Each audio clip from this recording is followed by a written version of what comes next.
We flew Jet Airways India to New Delhi for one night in the Lalit Hotel near Connaught Place.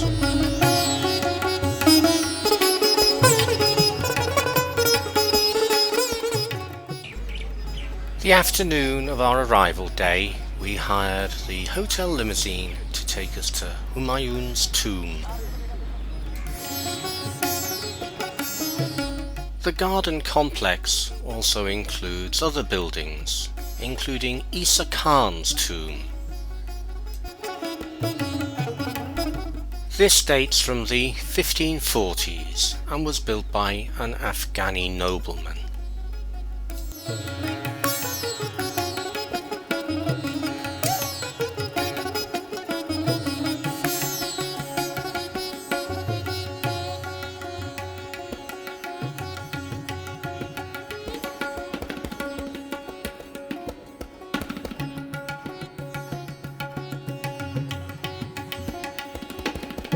Directly opposite is Isa Khan's mosque, dating from the same time.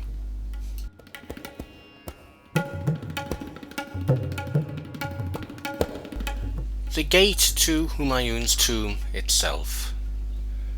Humayun was the second Mughal emperor, and his tomb is a model for the Taj Mahal, built about 100 years later.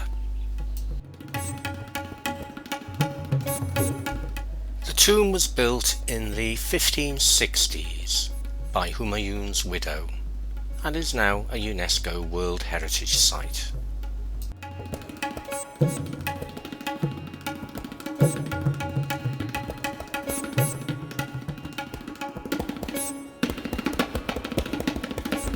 The following day we have a guided tour of parts of Delhi. A bicycle rickshaw ride through the old market area, Chandni Chowk.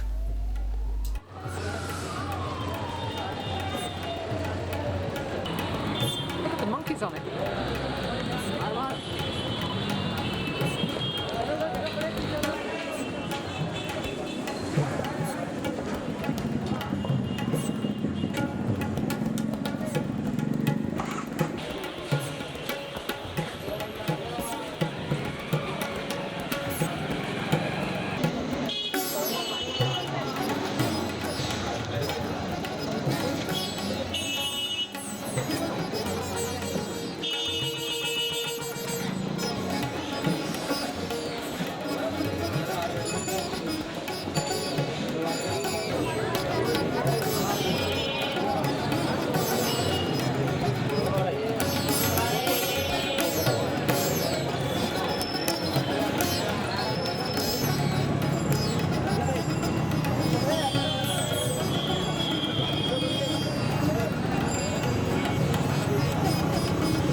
The Rajghat is the site of the cremation of Mahatma Gandhi and is a very important national monument for Indians.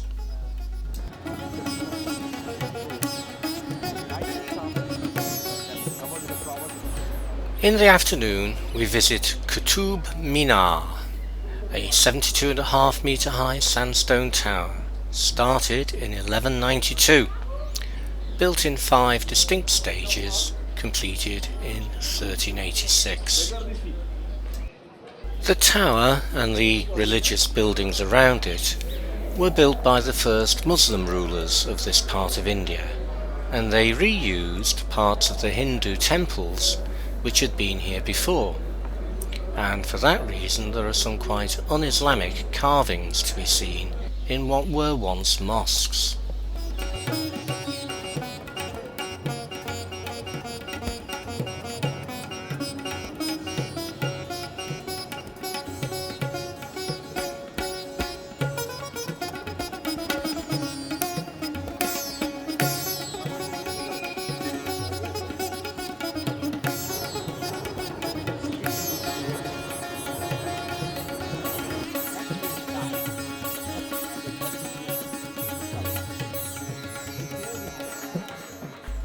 Finally, we reach Safdarjung railway station and with much banging of drums we board the Indian Maharaja.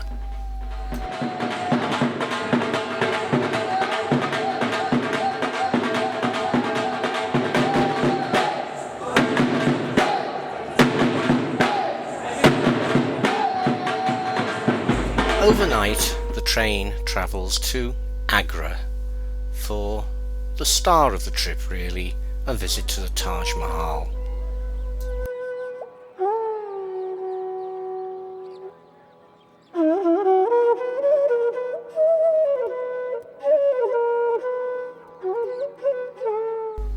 Video is only allowed from the platform immediately inside the entrance.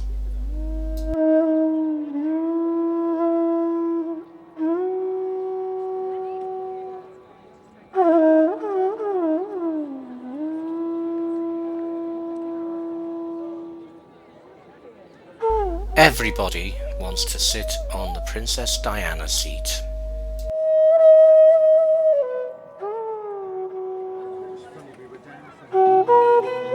Then it's off to the Red Fort. At the height of the Mughal Empire in India, this is where the emperors ruled from.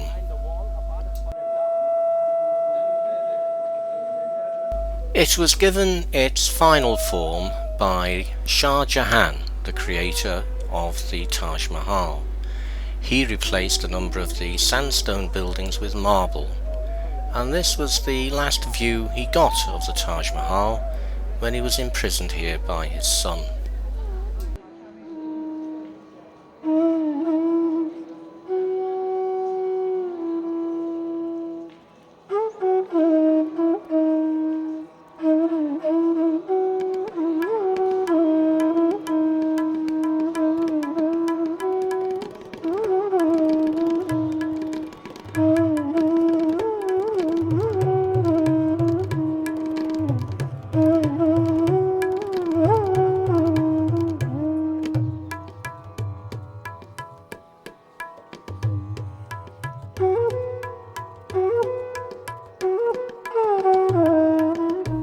In the afternoon, we stop at Fatehpur Sikri, the abandoned capital of the Mughal Empire.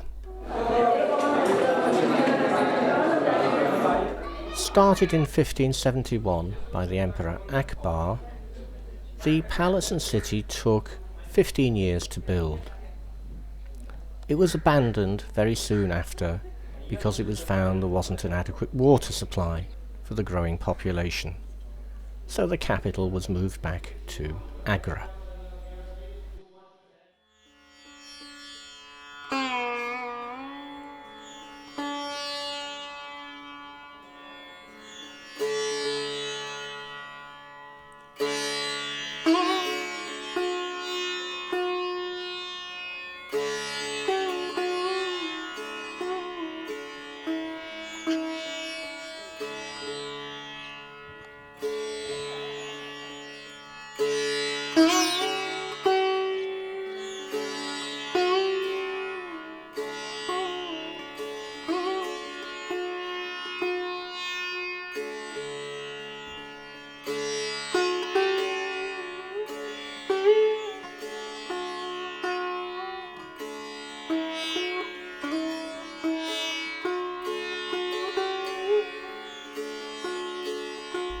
Overnight, the train takes us to Jaipur, where we're met by a welcoming party.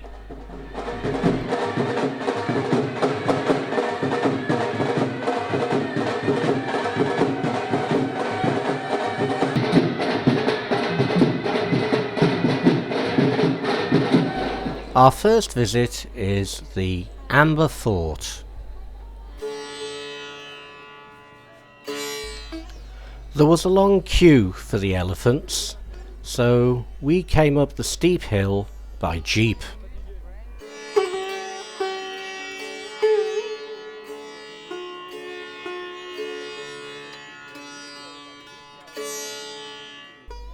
The existing building complex of the Amber Fort was started in 1592 on the site of earlier buildings. It's still the personal property of the family of the Maharaja of Jaipur.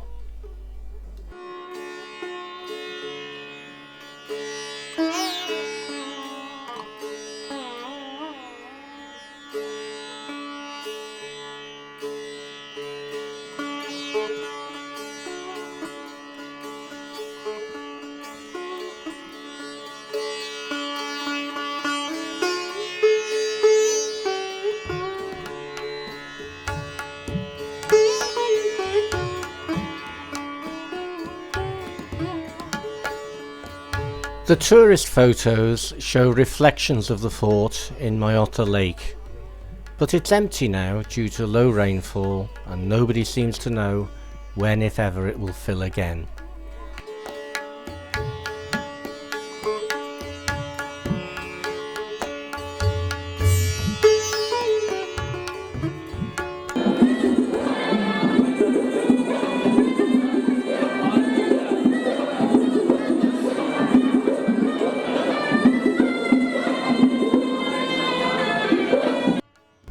On the road back into Jaipur, we pass the Lake Palace, dating from the 18th century. And then it's time for the inevitable commercial presentations. So,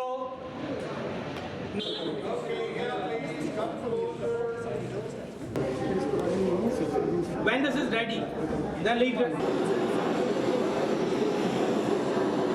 We burn the bag.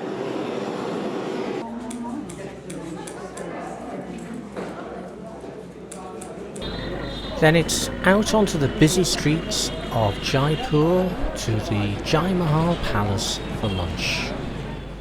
And after lunch, it's the Jantar Mantar Observatory. Built around 1730 by the Maharaja Jai Singh II, these giant astronomical instruments were used to measure time accurately and also the positions of astronomical bodies, and so forecast the seasons.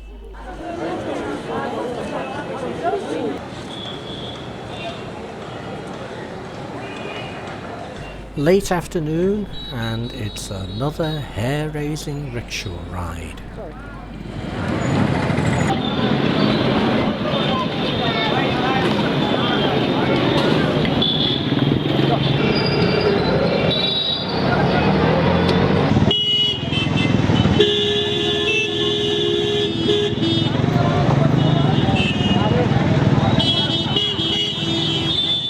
This is Jaipur's famous Palace of the Winds.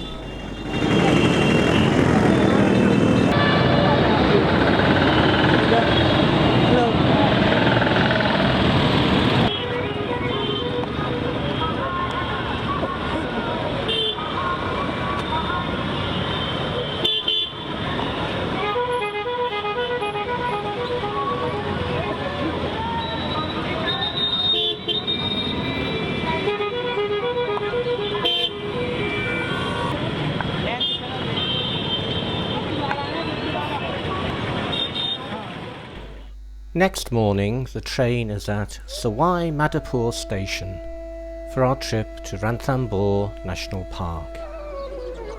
And we board the Canton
an artificial lake, a reservoir originally created in the middle of the 14th century to provide fresh water.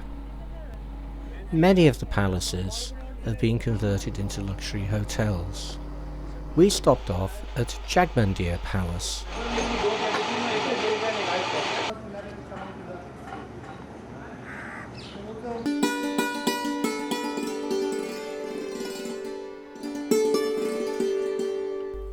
It takes the train overnight and all of the following morning to reach the city of Ahmedabad.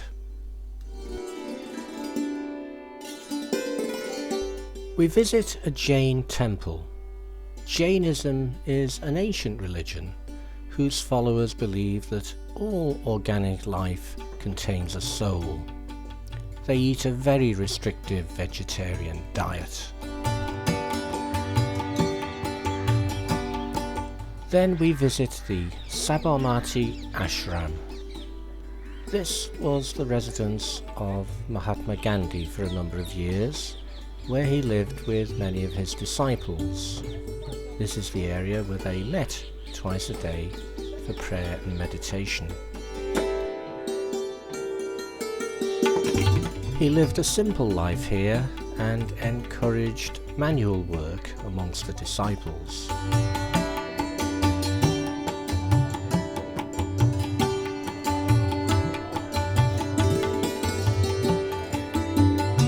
He left the ashram for the last time in 1930 and never returned.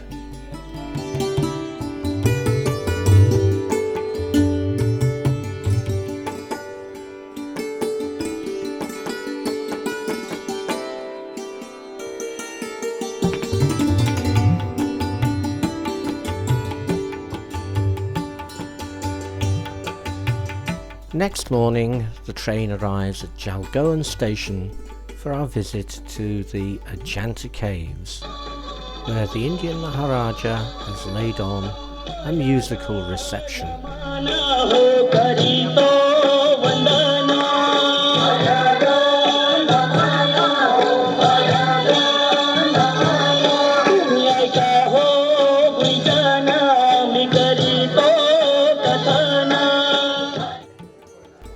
There are about 30 caves carved out of the living rock between the 1st century BC and the 5th century AD. Some of us had a more luxurious trip up the hill than others. Some of the caves were Buddhist monasteries and some of them were temples. They were discovered accidentally by a British officer out hunting in 1819.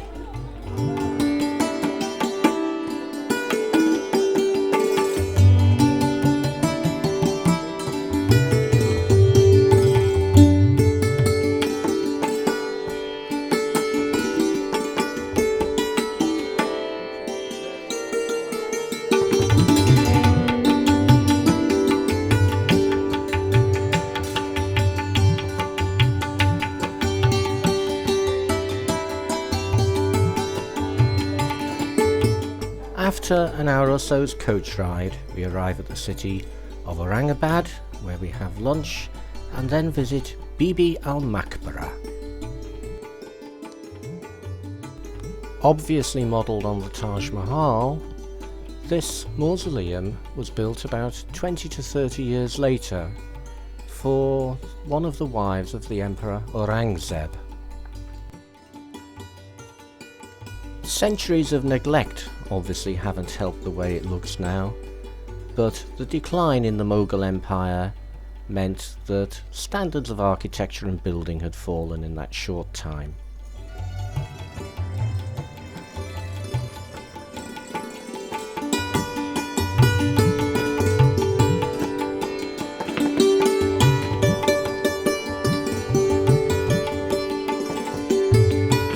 The surrounding hills have their own caves, not on the scale of Ajanta though.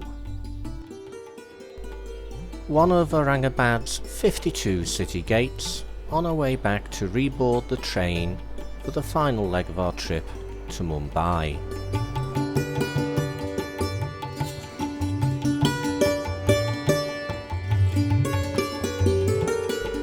Like most tourists, we begin our brief tour of Mumbai at the Gateway of India, erected to commemorate the visit of King George V and Queen Mary in 1911, and opposite, the Taj Hotel, recovering from the terrorist attacks. Victoria Terminus Railway Station, now renamed Chhatrapati Shivaji.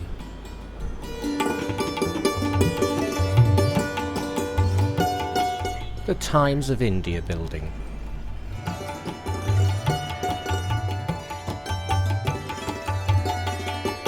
Hanging Gardens on Malabar Hill.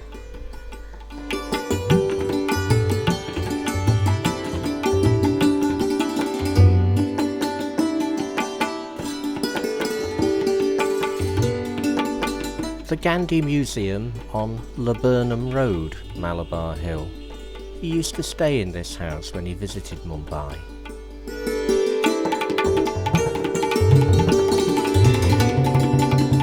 This is the vast Dhobi Ghat, where laundry from hotels as well as middle-class private citizens is washed every day. You wouldn't believe it could come out so clean when the conditions they're working in are as bad as this.